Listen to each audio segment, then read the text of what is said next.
que estima justa.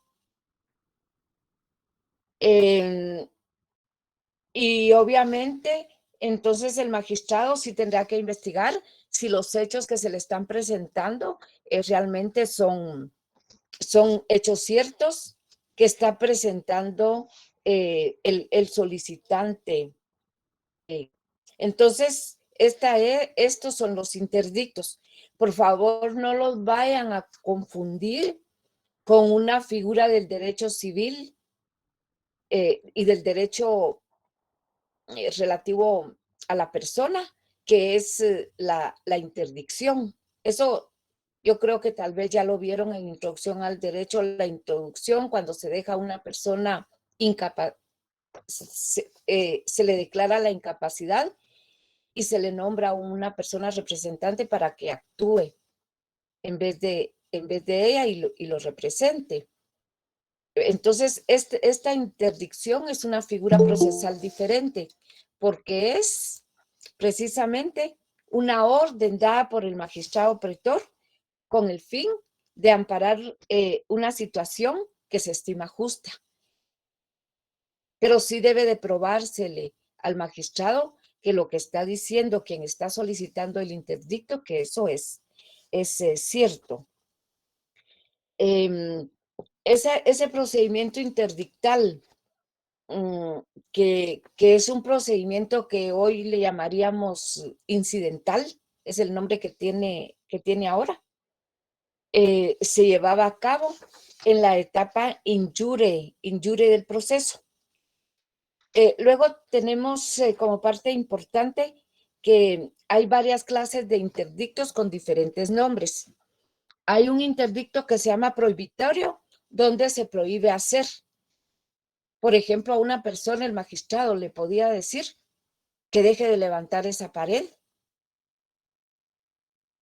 Y claro que el interdicto no resuelve la contienda, no le pone punto final a la contienda, pero por lo menos sí suspende ciertas conductas mientras se define el derecho y se determina a quién le asiste la razón. Entonces, hay interdictos que se llaman prohibitorios, otros que se llaman restitutorios, en los cuales el magistrado manda a que se devuelva el bien, que se devuelva una cosa. Supónganse que es un bien que dio en depósito. Una persona le da en depósito a otra un bien y el otro no quiere regresársela. Entonces, el magistrado fuera de proceso puede ordenarle a quien detenta ilegítimamente el bien que se lo devuelva a su propietario. Esos son los interdictos que se llaman restitutorios porque restituyen un derecho. Hay otros que se llaman interdictos simples cuando solamente son dos partes en el proceso. Una persona que lo solicita y la otra el demandado, que es en contra de quien se solicita. Esos se les llaman interdictos simples, pero hay otros que se llaman interdictos dobles y es cuando las dos personas tienen las dos calidades dentro del proceso. Eso significa que una persona es actora porque demandó a otra, pero la persona que es demandada, a su vez, la contrademandó. Entonces ahí los dos sujetos procesales reúnen dos calidades cada quien. Entonces, uno es actor o demandante, pero a la vez está demandado. Y el otro es demandado porque fue demandado por el actor, pero a la vez es demandante porque contrademandó al actor. Entonces, esas son las 4 clases que existen de interdictos: los que prohíben, los que restituyen. También me salté unos que son los exhibitorios. Ahí en uno de los casos, el caso que yo planteé a ustedes fue de unas carretas, que se pedía la exhibición de las carretas, pero no por medio de un interdicto, sino que por medio de una acción. Entonces también hay interdictos exhibitorios, que es cuando lo que se pide es que quien está poseyendo el bien, quien tiene la detentación del bien, entonces lo exhiba y lo presente. Entonces hay prohibitivos que prohíben, hay restitutorios que restituyen, hay exhibitorios que exhiben el bien, y luego están los interdictos simples, cuando solo hay una persona en calidad de demandada y una persona en calidad de demandante, y los interdictos dobles, cuando el actor tiene la calidad también de demandado y el demandado también tiene la calidad de actor. Luego también dentro de estos que se llaman remedios pretorios, están las estipulaciones pretorias. Las podemos definir como acuerdos verbales que el pretor prácticamente obligaba a realizar a las partes, por ejemplo, para que no fueran a abandonar el juicio, y entonces esas se llaman estipulaciones judiciales. Garantizar, asegurar que el resultado de ese juicio, y que no lo iban a abandonar. Luego las estipulaciones caucionales. Entonces, esas servían para que una de las partes o las partes cumplieran determinada situación jurídica. Entonces, ahí una de las partes se obligaba a prestar garantía. Y esa garantía servía precisamente eh, para garantizar el cumplimiento del proceso. Y las estipulaciones que también se llamaban comunes, que se les puede llamar mixtas, porque esas no solamente servían para asegurar el resultado del proceso, sino que para darle cumplimiento a una determinada situación jurídica. Por otro lado, estaba también la restitución por entero. La podemos definir como una orden que también daba el pretor para anular una situación anterior, y por consiguiente se obtenía la restitución total o la vuelta a una situación primitiva. Como si, por ejemplo, la posesión sobre una casa o sobre un fundo o terreno. Un fundo es un terreno. Entonces, estaba en posesión de otra persona que no era su propietaria. Y al margen del proceso, el pretor ordenaba que mientras se terminara el proceso, esa posesión tenía que estar en poder o en posesión de quien se presumía que era el propietario.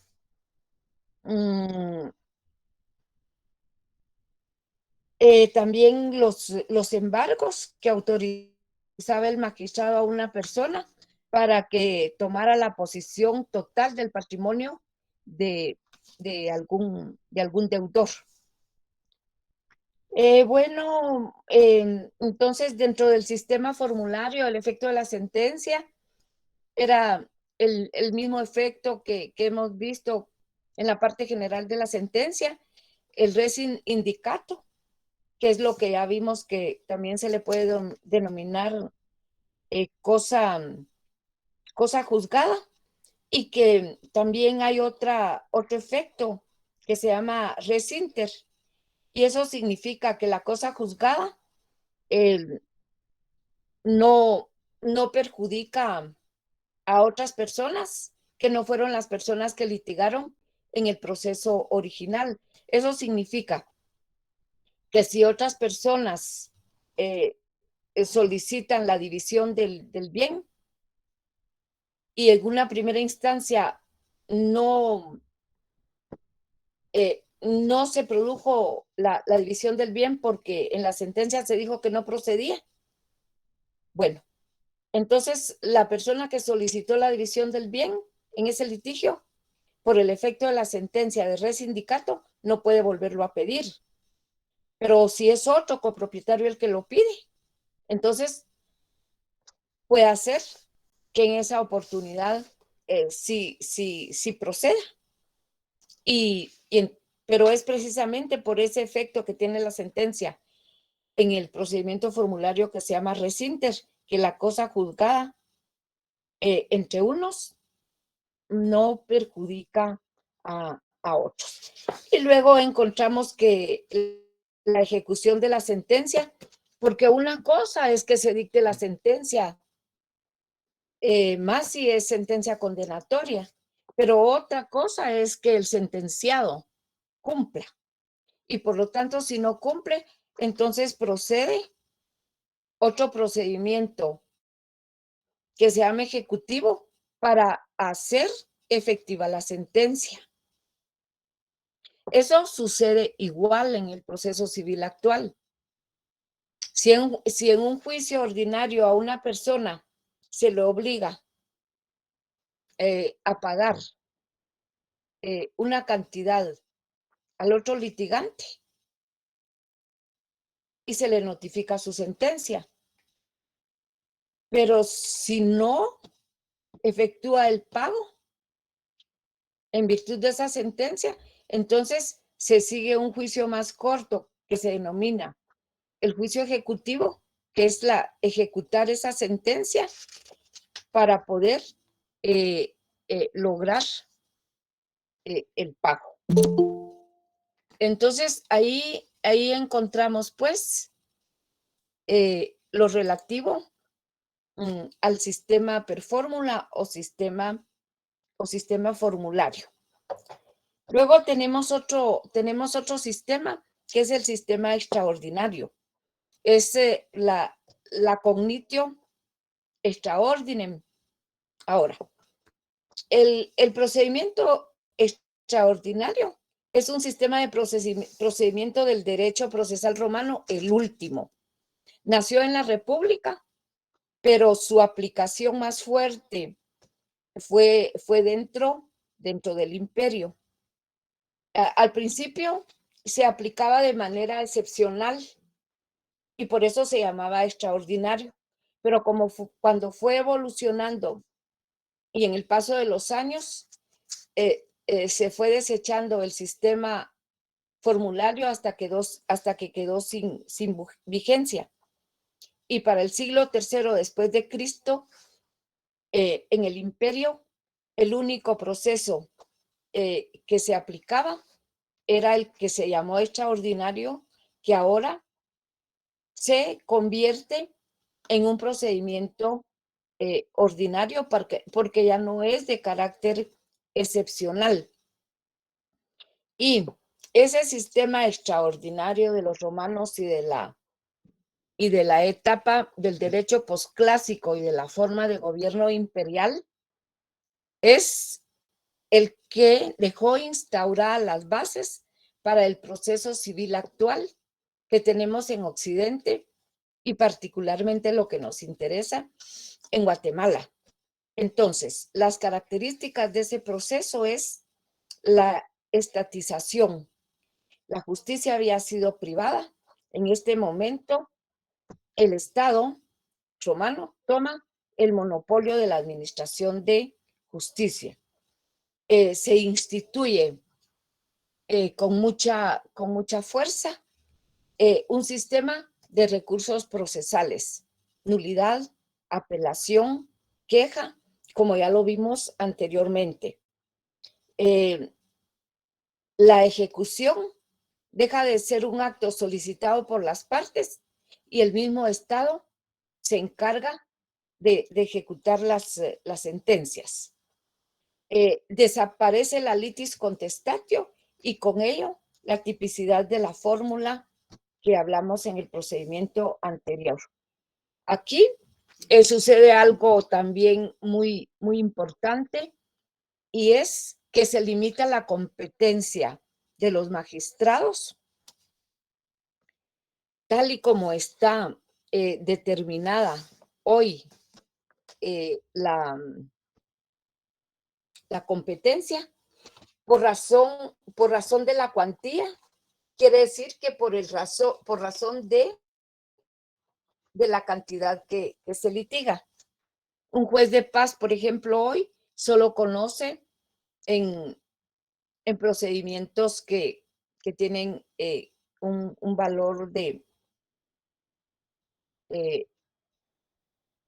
creo que de 15,000 quetzales. Pero si la cuantía es mayor, entonces le corresponde a un juzgado de instancia. También se limita entonces por razón de la materia. Entonces, si es un asunto de derecho civil, solo lo conocen determinados magistrados. Si es un asunto de derecho de sucesión, lo conocen determinados magistrados. Hoy también tenemos dividida la competencia por razón de la materia. Los jueces penales conocen de los delitos. Los jueces de familia conocen de los asuntos derivados de las relaciones familiares, del parentesco, del matrimonio, del divorcio, la filiación y también por razón del territorio. Los jueces de Quetzaltenango conocen de lo que pasa en Quetzaltenango. Los jueces de Ciudad Capital conocen de lo que pasa en Ciudad Capital. Entonces, esa división de la competencia en las tres categorías más conocidas y más importantes también nacen dentro del derecho romano. Luego, otra característica del proceso ordinario es que si los juicios anteriores habían sido orales y públicos, ahora son escritos y se llevan a cabo en un lugar cerrado que se llama basílica. Luego,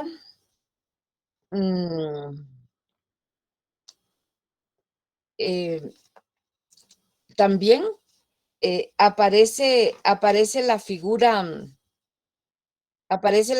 del abogado. Aparece la figura del advocati, que es la figura del abogado. También en este sentido, podemos decir que se convierte en un procedimiento oneroso. Si antes todas las actuaciones eran gratuitas, ahora ya no. Cada actuación tiene un precio y entonces nace el edicto de precios de Diocleciano, que es lo que en nuestro derecho conocemos hoy como el arancel. Para este momento, entonces ya todas las actuaciones son onerosas y ya las actuaciones tienen, y la asistencia del advocati o abogado, entonces ya tienen unos honorarios que están fijados en un listado que se le llama el edicto de precios de Diocleciano. Hoy se le llama arancel y hay una legislación especial en la cual están fijados todos estos precios. Es nosotros le llamamos hoy el arancel. Entonces, ahí establecido cuánto se cobra por el primer memorial, cuánto se cobra por una auténtica de firma, cuánto se cobra por el segundo memorial. Entonces, todas las actuaciones van teniendo un precio. Ahora, yo les aclaro que como a nuestra profesión de la abogacía se le llama profesión liberal, porque no, si no queremos, no dependemos de ninguna institución y podemos trabajar en nuestras oficinas privadas. Entonces también tenemos la libertad de fijar precios, de acordar precios con nuestros clientes o en algunos casos también de no cobrar, porque es la parte social también que se desarrolla dentro de nuestra profesión. También aquí aparece la figura de la contrademanda. Quiere decir que el demandado puede contestar la demanda contrademandando al actor, que fue la persona quien le demandó. Se llama en derecho procesal contrademanda y también recibe el nombre de reconvención. Otra característica, vamos a ver,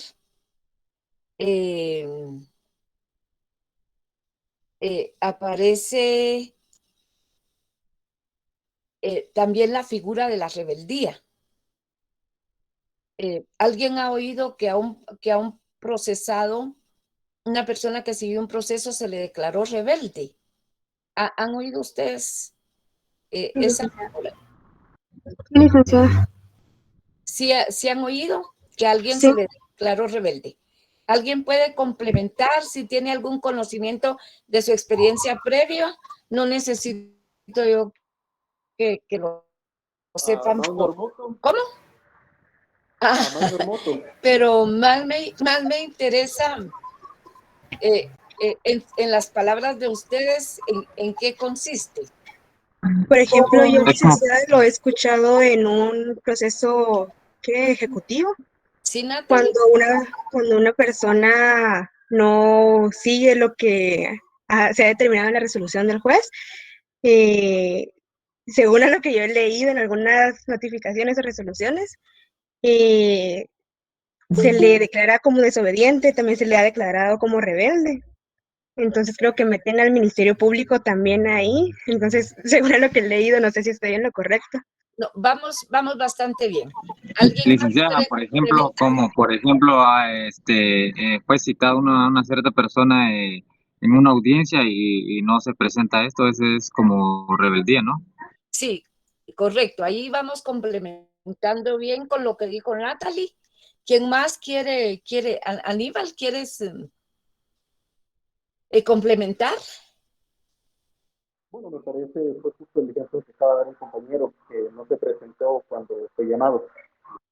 Sí, efectivamente. Perdón, hay mucho ruido acá.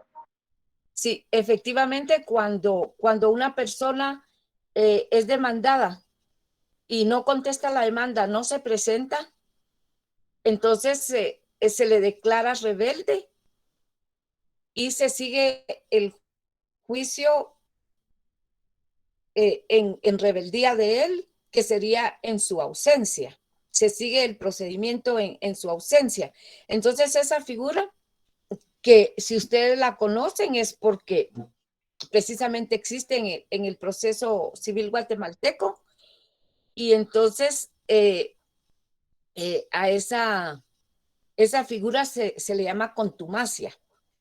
y a la persona que no se presenta se le llama contumax, de conformidad con el derecho romano. Es el demandado que no comparece a juicio. Entonces está en desventaja, porque todo lo que afirma el actor o demandante se va a tener por cierto. Claro que puede incorporarse al proceso, pero en el estado que el proceso se encuentre, posiblemente con cuestiones ya en desventaja para él. Apareció también la figura y la modalidad de los juicios por audiencias. También en este procedimiento que quedó con el nombre de ordinario, hay libertad por parte del juez para que recabe pruebas, pero sí tiene unos parámetros indicados de cómo debe valorar esa prueba. Eso significa que la valoración de la prueba se le llama que es tasada, porque no la puede valorar a capricho. También se rechaza la figura de testigo único, se necesita que sean dos. Cobra muchísima fuerza la prueba documental y, y también se estableció el sistema de las presunciones legales, que ya vimos cuando dimos la clase del proceso en general. Vimos pues que existen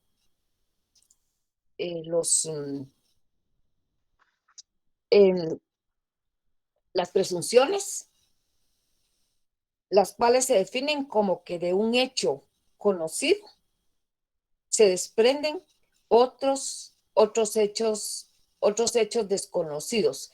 Es decir, que ahí el juez tiene que utilizar un proceso científico con un método que se llama deductivo, porque de un hecho conocido va a deducir ciertos hechos que no son conocidos. Antes de entrar al procedimiento arbitral, quisiera saber si hay preguntas al respecto. Si hay comentarios, si hay alguna duda, con muchísimo gusto podemos regresar.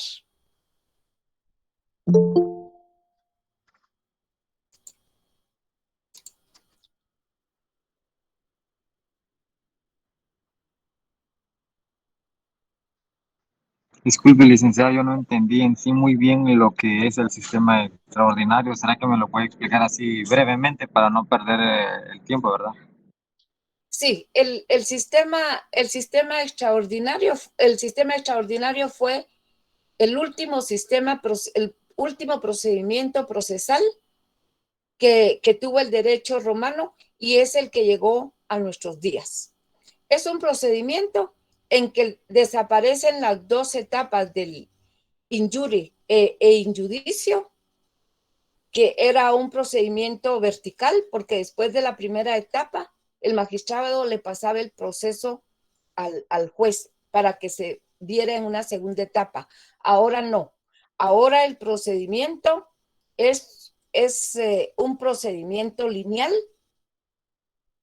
que se inicia en un punto con la acción y termina en el otro extremo con la sentencia. Es el procedimiento ordinario, que así se le terminó llamando. Se había llamado extraordinario, pero se terminó llamando ordinario porque fue un proceso único que cobró vigencia, mucha importancia en su aplicación en el imperio, en la etapa gubernamental del imperio y en la etapa clásica del derecho. Quisiera saber si quedó bien y todas las características de ese procedimiento que antes se llamó extraordinario fueron todas la lista de características que les di.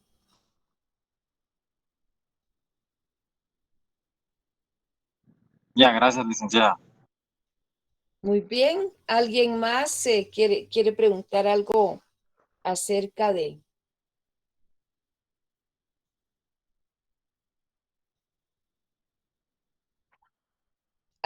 lo que hemos venido recapitulando? Encontramos que hay tres procedimientos civiles en el derecho romano. El de la acción de las leyes,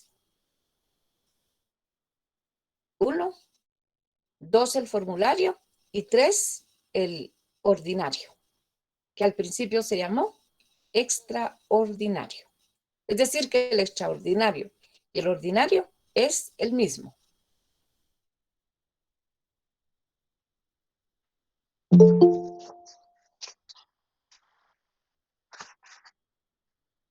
Licenciada, una pregunta. ¿A qué se refiere el numeral H? Bueno, el H, por favor, la característica H donde indica que aunque el proceso se desarrolla íntegramente, por escrito la fórmula desaparece. Sí. Gracias. Está bien la pregunta.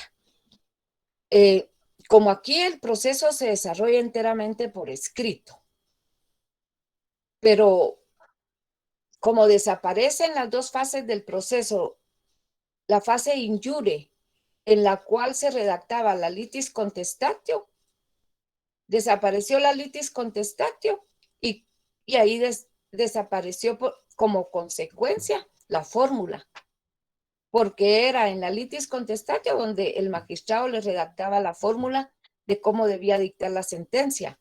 Ahora ya no se hace eso, porque ya las disposiciones también han quedado codificadas y ahora está la disposición legal, que es la que se aplica a todos los casos que se encuadren dentro de esa norma o que se acomoden dentro de esa norma. Ya no se va a dictar una fórmula para cada conflicto que se presente. Ahora se invierte todo el proceso. Ahora ya están los códigos, ya están las disposiciones y estas son las que se aplican al caso concreto. ¿Algo más?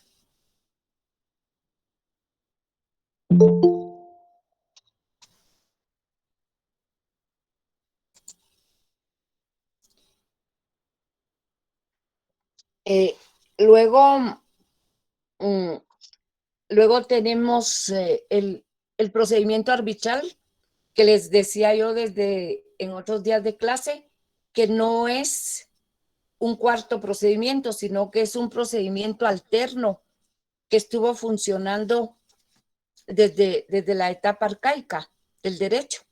Entonces, el procedimiento arbitral, bueno, podríamos definirlo como un juicio fundado exclusivamente en el acuerdo de las partes, sin intervención de magistrado alguno. Ese es entonces el procedimiento arbitral. Es precisamente un juicio fundado exclusivamente en el acuerdo de las partes, sin intervención del magistrado.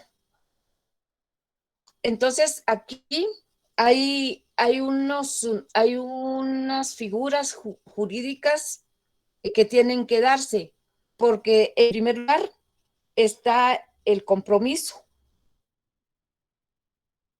que es un acuerdo entre las partes para someter el litigio al arbitraje. Entonces, sin esa cláusula de compromiso, no existe, no se puede dar el procedimiento arbitral. Luego, Luego está también, por otro lado, la recepción del árbitro, que es la manifestación que hace el árbitro para aceptar ser el arbítero, ser el árbitro que va a llevar a cabo ese procedimiento y al final va a tomar una decisión para resolver el caso. Entonces, esa decisión ahora en el procedimiento arbitral ya no se llama sentencia, pero es el equivalente de una sentencia y se llama laudo arbitral. Luego, aquí hay una figura importante y que se llama pacto pretorio. Es el documento de arbitraje que Justiniano figuró como un contrato vinculante, aunque no fuese acompañado de estipulaciones, dándole fuerza de sentencia al laudo arbitral correspondiente. Ese es el pacto pretorio. Entonces, el pacto pretorio, así lo denominó Justiniano como un documento de arbitraje. Al decir como un contrato vinculante, quiere decir que es obligatorio para las partes.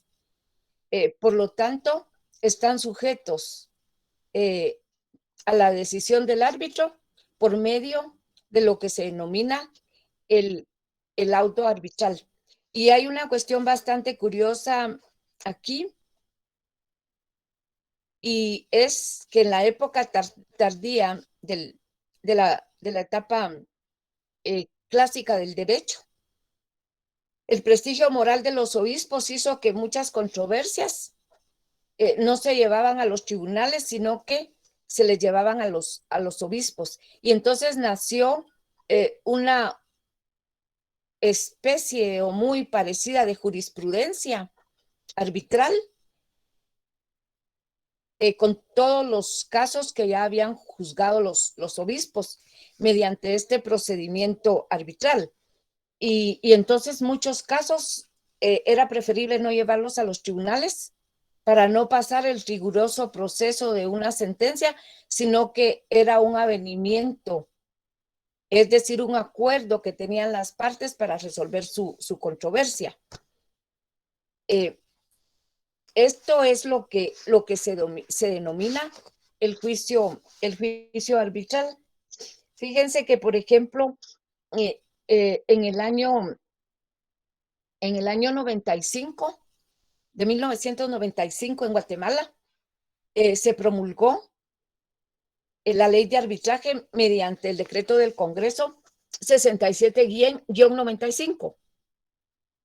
Fíjense ustedes que a finales del siglo pasado se promulgó ley de arbitraje en Guatemala. Pero el arbitraje es una figura que viene del derecho romano. Lo que pasa es que a finales del siglo pasado, la Facultad de Economía de Harvard, de los Estados Unidos, lo principió a utilizar y a ser muy popular, y de ahí pasó a la Facultad de Derecho. Y de las facultades de Derecho de Harvard pasaron a otras universidades y a las universidades también de América Latina. Y entonces surgió el arbitraje como algo muy novedoso y los países de América Latina principiaron a promulgar sus leyes de arbitraje. Por eso la de Guatemala está promulgada en el año de 1995. Pero es un procedimiento que estuvo vigente durante toda la vida y evolución del derecho del pueblo romano. Y otra cuestión importante también es que los pueblos originarios, como el pueblo maya, ya tenían, ya ellos han tenido de siempre ese sistema procesal de arbitraje, y que hoy pues más más refinado, más con algunos matices, se llama los métodos MASC, MASC, métodos alternos de solución de conflictos, donde está la negociación, la mediación, la conciliación y el arbitraje. Pero lo que tienen en común todos estos procedimientos es que evitan que un conflicto entre las partes vaya a los tribunales para seguir un riguroso proceso donde al final va a haber una sentencia donde una persona va a ser absuelta y la otra va a ser condenada. En cambio, de los métodos alternos de solución de conflictos es que las dos partes queden satisfechas con la decisión, porque normalmente es un acuerdo que nace de las mismas partes en conflicto.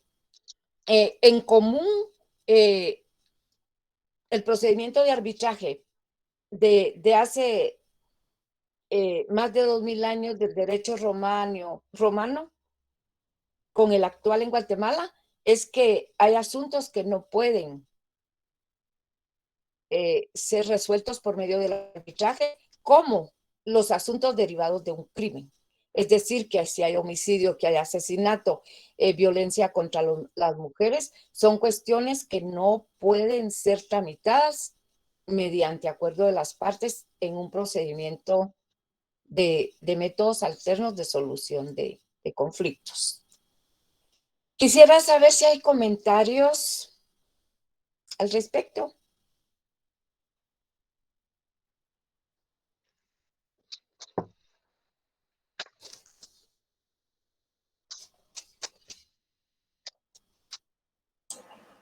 De mi parte todo bien, Lick. Gracias. Gracias, Roselyn. Les exhorto a que principien a trabajar sus laboratorios, de tal manera que el miércoles le podemos dedicar unos 15 minutos para las dudas que a ustedes puedan presentárseles, y entonces ustedes me las van planteando y con mucho gusto las vamos a ir resolviendo y las vamos orientando. ¿Oyen? ¿Alguna duda por ahí de alguien? ¿Un comentario? Todo bien, licenciada. Muy bien, Johnny. Entonces, si no hay preguntas, nos estaríamos quedando hasta acá. ¿Oye? Feliz noche, licenciada. Y les deseo muy feliz noche, como siempre. Feliz noche. Gracias, Linda. Feliz noche. Adiós. Adiós. Gracias por Feliz todo. noche, doctora. licenciada. Muchas gracias. A Gracias, Lick. ustedes, Feliz noche. Licenciada, gracias. Adiós, feliz noche. Feliz noche, licenciada. Feliz noche. Feliz noche, licenciado. Doctora. Feliz noche.